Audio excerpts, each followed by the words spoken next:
boxing card that I thought was gonna be lit over this weekend. Friday we had it was a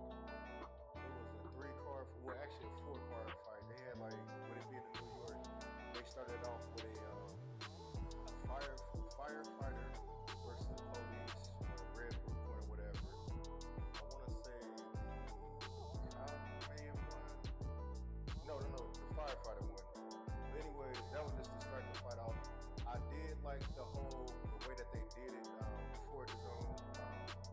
With the ring being outside, they had the fighters up in a hotel room. A car would go pick them up, they get in the car, drive them to the ring, and then do a little quick walkthrough, which I thought that was dope. But when it got to the matches, these matches did not live up to the hype. I always expect these type of fights with Devin Haney. I wasn't expecting the Ryan Garcia fight the way it played out. The Tiafimo, as good as he is, I wish that he's just a little bit more active in the ring instead of like showboat. It gets kind of corny after a while. But anyways, let's get into the results. What I like to do, what I'm starting to do is I want to start showing the punch total and speak on who was the aggressor in the fight and who actually came to fight. So I want to start off with the Tiafimo Lopez fight. He fought Arnold Barboza Jr. I don't see the punch total on this one, but Tiafimo won this one unanimous. It looks to me, Tio really wasn't that aggressive, but he got the most punches off. He displayed his defense a lot, like just the way that he was playing showboat on Barboza. Barboza was able to get too many punches in off of him. I will say he caught Lopez early in the rounds, maybe round 3 or 4, 3, 4, 5. He caught Tio, and Tio got the act right. He started looking for the counter punch and just staying away from it because he didn't want to get hit. But overall, the fight was okay. It didn't live up to the height. I thought Tio was going to destroy that boy, but that wasn't the case. Next fight we had on the card was the Devin Haney versus Jose Ramirez fight. This was Haney's first fight back after his beating that he took from Ryan Garcia.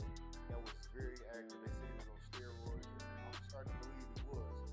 That he might have a little bit more in the system because I'll get into that in a second. As far as the Devin Haney fight, Devin Haney looked scary as hell. It looked like he was running the whole fight.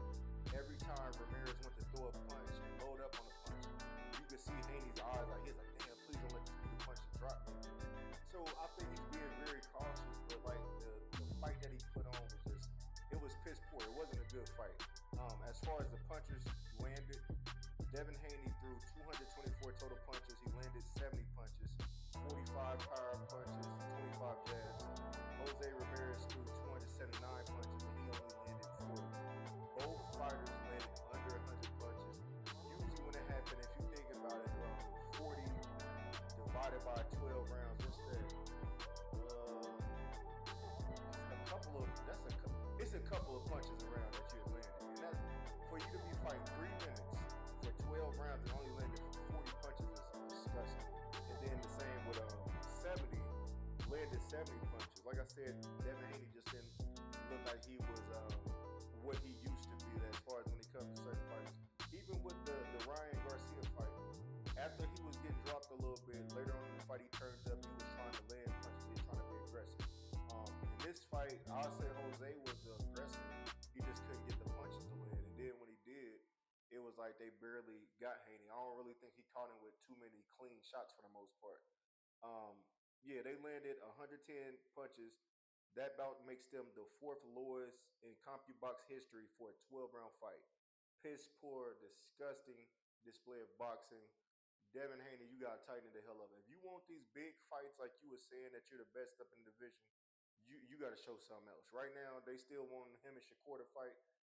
Please do not schedule that fight. Devin Haney and Shakur Stevenson, they better off doing a pillow fight because this fight right here, if this happens, this will be the worst fight in boxing history in that division. I promise you. Neither one of them really want to engage in punches. I know Shakur looks for the counter punch, but this would be one of the worst fights in boxing history. That's my opinion, though. Moving on, the shocker of the night, we had Ryan Garcia versus Rolly Romero. Rolly Romero pulled off the win, y'all. He caught Ryan Garcia in the second round with a double left hook, dropped his ass. After that, after he dropped Ryan Garcia didn't want to fight no more. It was like his hands was froze. Every time he come out to throw a punch, it was like, I can't let it go because if I do, Rolly might catch me with another one. And it was just like he was traumatized, man. Derek James was in the corner talking to Ryan, like, look, dog, you gotta start throwing your hands. The same thing he was doing with Errol Spence. Start throwing your hands. If not, you're gonna lose this fight and you're gonna lose bad. And Ryan, I got you, I got you, I got you. This motherfucker even had the nerves, the audacity to come out in a Batmobile. If you come out to a boxing fight in a Batmobile, you better get in there and fight like Batman. You better whoop everybody ass in sight. You should have whooped the trainer's ass, the referee ass. You should have whooped everybody in that damn ring. This dude get up in here and let Rolly Romero of all people kick his ass. I am now a fan of Rolly Romero just because I see how people underestimate him because he's a goofy dude. But for him to go out there and beat on Ryan Garcia the way he did, to drop him, I won't say necessarily beat on him, but he got the better of him. He got the more cleaner punches. So I gotta salute Rolly Romero, man. You gained a fan out of me.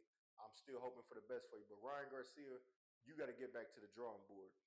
As far as the punches landed, Ryan Garcia threw 207 punches. He landed 86 punches. Rolly Romero threw 267 punches and landed 75.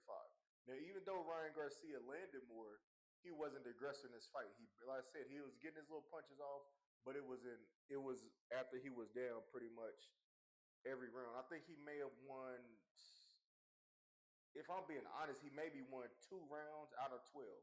That's what I think. Y'all let me know in the comments what y'all think about that Rolly and Ryan Garcia fight. But I think Garcia, um, I mean Rolly did his thing with Ryan. After the fight, we see Devin Haney get up there and he's telling Ryan like what happened and like talking shit. But it's like, dog, you just put on one of the worst performances. Who are you to get up here and tell this man what happened to him, why he ain't get the job done? Dog, you look worse. Even though Ryan didn't do much, at least he threw more punches than you. He landed more punches than you. So Devin Haney, go back to your corner, sit down, learn to box again, learn how to be aggressive and fight like you want to be a damn champ, like you want to take over the division. Ryan Garcia, same thing for you. You ain't beating those allegations right now. If you said that you got tricked into some steroids or something like that, and that you were clean and fighting, you could beat the hell out of Devin Haney again or beat anybody in the division. Get back to the drawing board and prove it, man. That's all I gotta say. That wrapped up Friday night. Like I said, Friday night wasn't really too good for me. But let's tap into Saturday night. Saturday night we had let me see here. We had Badu Jack versus Nori McColligan.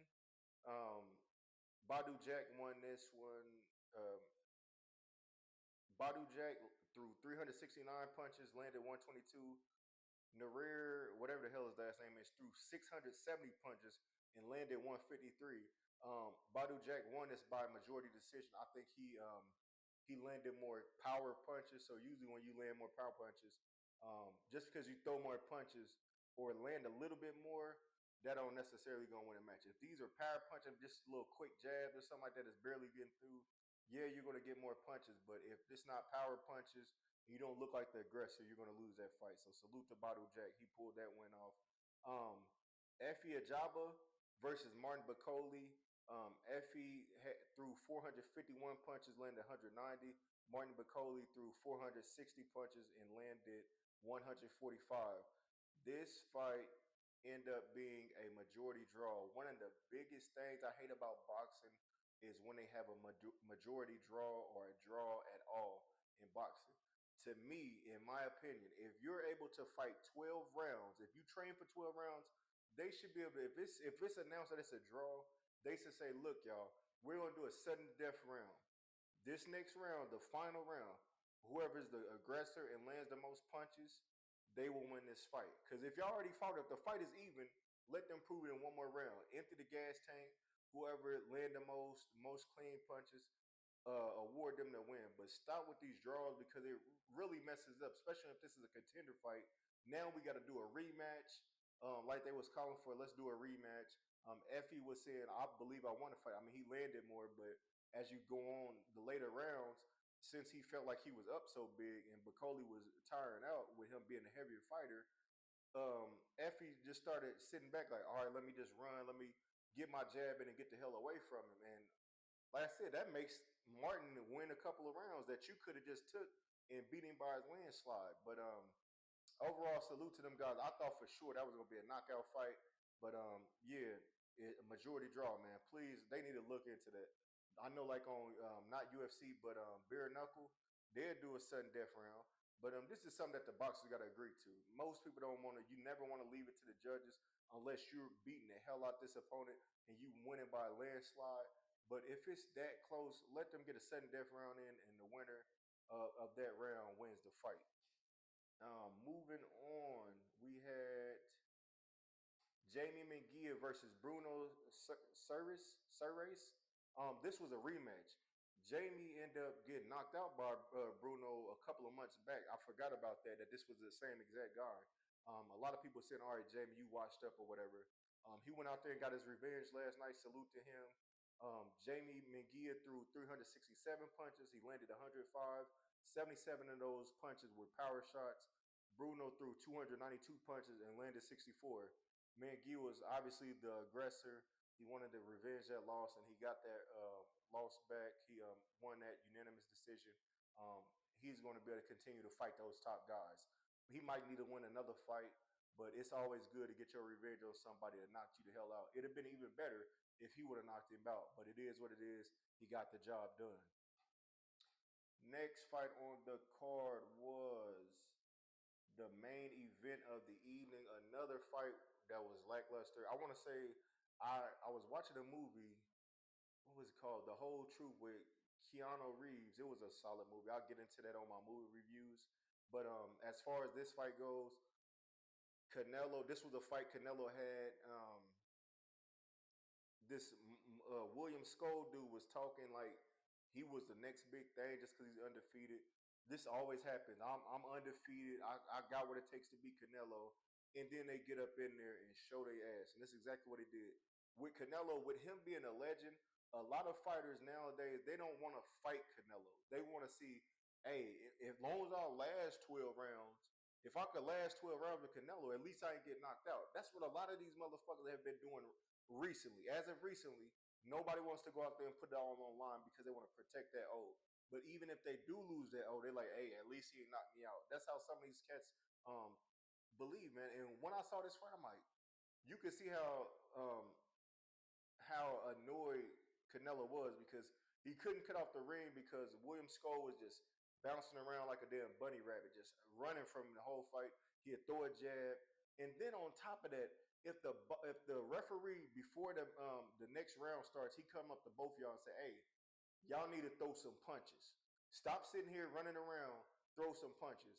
And you still don't do it. You still trying to run?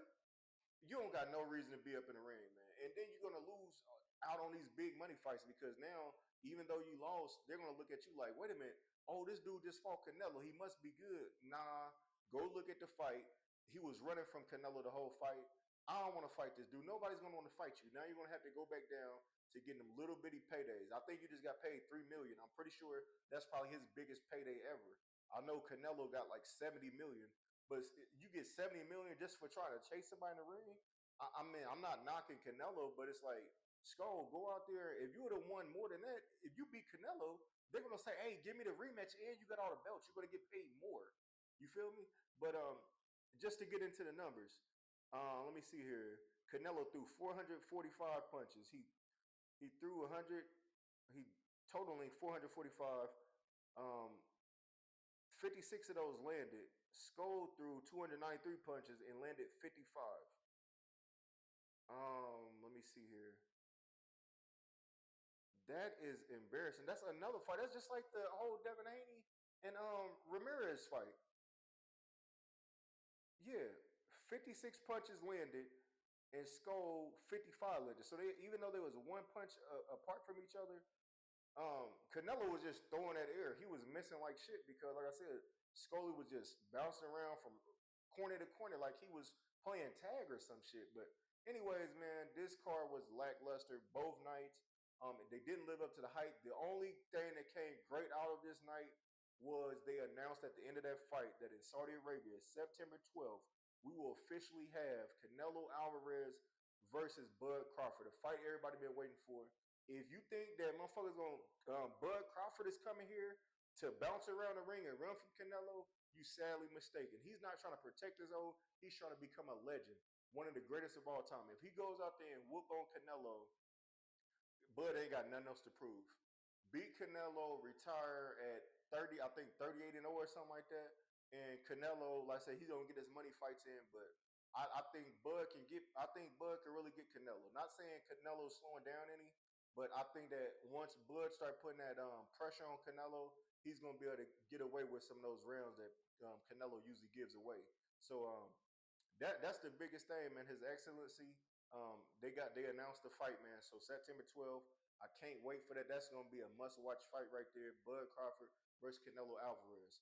That's all I got for y'all for boxing, man. I'm about to tap in, jump on this next episode, and check out my NBA breakdown for the playoffs, the round two, the semifinals. Like, share, subscribe to the Meet You from the Midwest podcast for your latest on boxing updates on Facebook, YouTube, and Instagram.